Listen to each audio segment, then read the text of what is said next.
Hi, good morning, students. I am Nirvay Yadav. How are you? I hope all is well.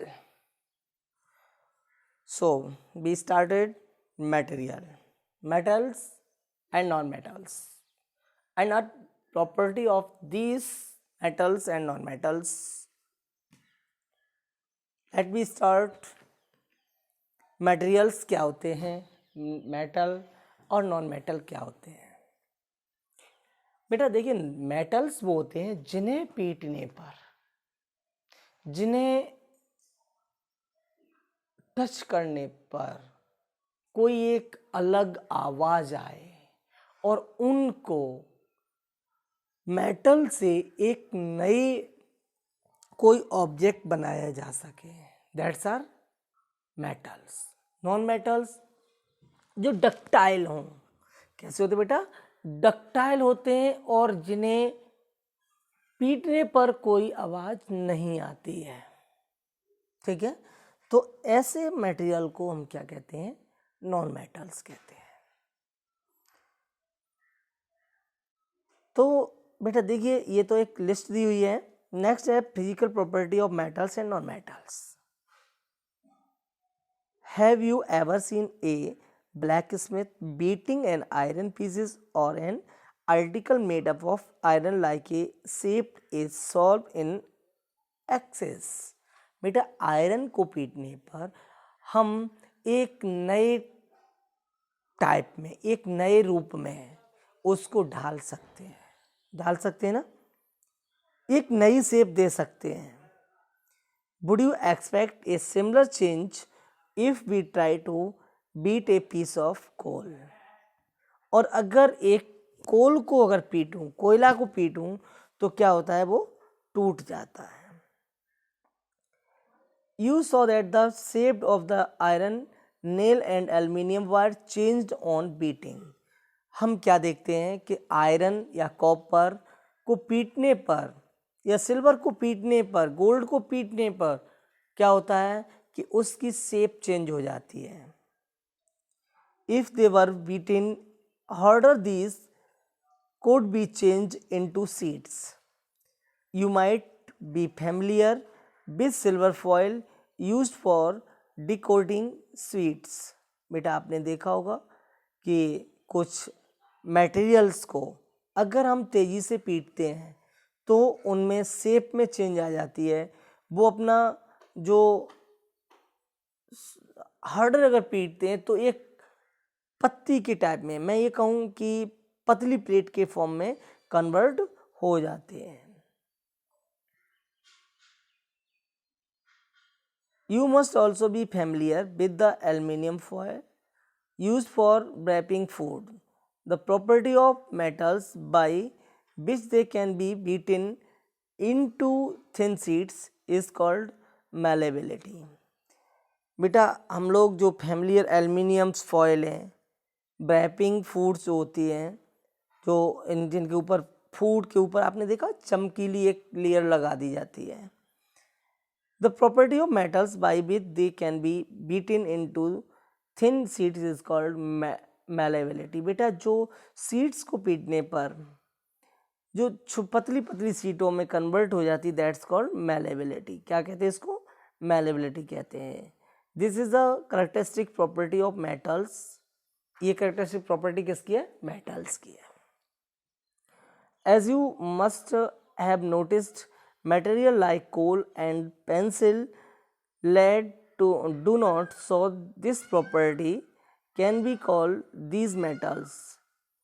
Can you hold a hot metallic pen which is without a plastic or a wooden handle and not get hurt?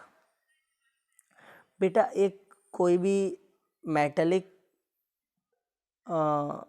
Pen है, उसको अगर हम किसी बिना plastic के उठाऊं तो वो dangerous होती है, लेकिन अगर उसमें प्लास्टिक लगा हुआ है तो वो डेंजरस नहीं होगा।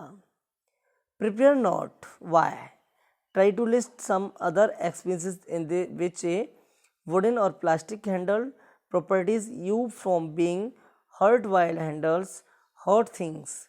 On the basis of these experiences, what can you say about the conduction of heat by wood and plastic? बेटा उसने ये बोला है कि एक एक्सपेरिमेंट करो और उसमें देखो कि वुड और जो प्लास्टिक होती है वो हीट का कंडक्टर क्यों नहीं करती है. You must have seen an electrician using his screwdriver. What kind of handle does it have? Why? Let us find out. बेटा इसमें एक्टिविटी दी हुई है. You observe that iron rod, nail and copper wire are good conductor, while rolled sulfur pieces and coal pieces are poor conductor. बेटा देखो iron, copper, silver ये good conductor क्यों होते हैं? क्योंकि जो इलेक्ट्रॉन्स होते हैं इसमें हाईली अमाउंट में इलेक्ट्रॉन्स प्रेजेंट होते हैं और जहाँ इलेक्ट्रॉन्स प्रेजेंट होंगे वहाँ पर जो इलेक्ट्रिसिटी को मूव कराने में यूजेबल होते हैं उनको हम क्या कहते हैं? जो फ्री इलेक्ट्रॉन्स होते हैं उस इलेक्ट्रिसिटी को फ्लो कराते हैं. चाहे वो हीट एनर्जी हो, चाहे वो इलेक्ट्रिकल एनर्जी हो, दोनों ही एनर्जी को वो फ्लो करा सकते हैं क्योंकि उनके पास में क्या है? नंबर ऑफ इलेक्ट्रॉन्स फ्री ज़्यादा है.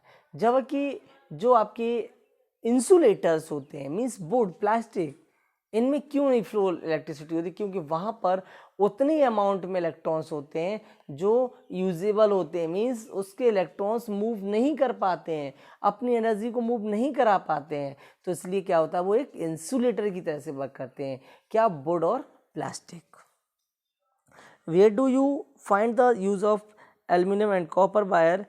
Have you seen wire of coal? Definitely not. The property of metal by which it can be drawn into wire is called ductile. Have you ever noticed the difference in sound on dropping an iron sheet, plate, a metal, a coin and a pieces of coal on the floor? If not, you can try it now. Do you not any difference in the sound produced? बेटा आपने देखा होगा कि जो property metals by which is drawn into wires, जो बेटा जो कुछ प्रॉपर्टी ऐसी होती जिन्हें हम वायर्स में कन्वर्ट नहीं कर सकते, वो क्या होते हैं? डक्टाइल होते हैं. कैसे होते हैं? मैंने पहले ही बताया ना, डक्टाइल होते हैं. ठीक है, हार्ड होते हैं. और जब हार्ड होंगे तो उन्हें हम अगर पीटेंगे, बीट करेंगे तो बीट करने पर वो क्या हो जाएंगे? ब्रेक हो जाएंगे, टूट जाएंगे. ठीक है, तो ये सारे क्या हैं? ये मेटल्स और नॉन मेटल्स की प्रॉपर्टीज हैं. Have you seen wooden bells in temple? Can you give a reason? बेटा तो इसको हम लोग कल स्टडीज़ की करेंगे, कल इसको एक्सप्लेन करेंगे. ठीक है, तो आप इतने वीडियो के साथ में एंजॉय कीजिए. Thank you.